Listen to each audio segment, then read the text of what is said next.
Okay, so I just emptied out my jet soup. And these are just the various little jets and pieces that go into the carburetor. This is the idle pilot jet, whatever you want to call it. And what I did was I just let them soak for about 2.5, 3 days. And then just went in with some compressed air and just a low pressure level. I think I have it set at maybe 30 psi and just blasted it out. Not going to show that on camera. The rest of it, that's already what I did. Because the compressor's really loud and it's annoying. Another thing I did with these float bowls was I peeled off these old grody looking gaskets, which if you hold up close you might be able to see all the garbage on them, but probably not. Those things were a mess.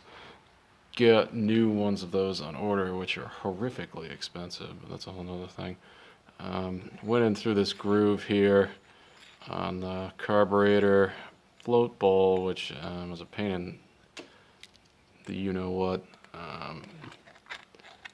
What I used was this, like the awl part of a Swiss Army knife, and just went through and ended up having to shoot in carburetor cleaner and scrape everything off around the channel where the gasket goes, because there's a lot of just hardened gas in there, varnish gas, whatever you want to call it. I also blasted down in here with in the actual bowl with carburetor cleaner. Hit it with, let it soak. Then I hit it with a toothbrush.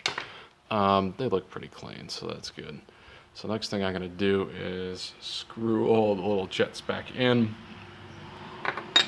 and then actually before I do that, I'm going to just do another blowout of the actual carburetor, as you can see over here.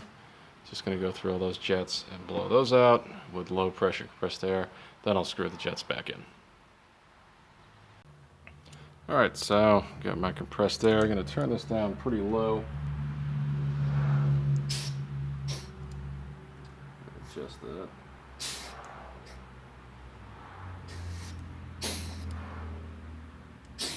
I don't want to blow anything out. And just going to go through and hit the idle jet and the main jet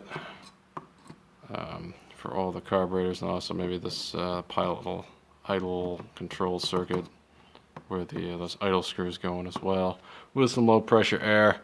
It's going to be loud, so won't be getting any audio for this section, but trying to use like 20 pounds of PSI here. So very low pressure, just to make sure there's no gunk or anything in there, but I don't want to blow the carburetors up. This little tube here is for the choke or enrichener, bi-start, or whatever you want to call it. That I'm not going to mess with, as I said before, because of that issue with the rod that goes in there. Don't know if that's going to come back to bite me, but it seemed to be starting fine, and it would be a major headache. Another thing I'm not going to mess with are these carb seats, rather the needle valve seats. So those are very well pressed in there, and it'd be very difficult to get out.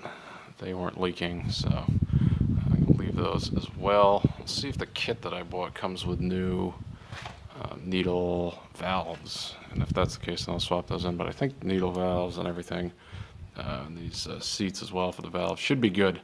So I'm going to leave those as well. Kind of a quickie job.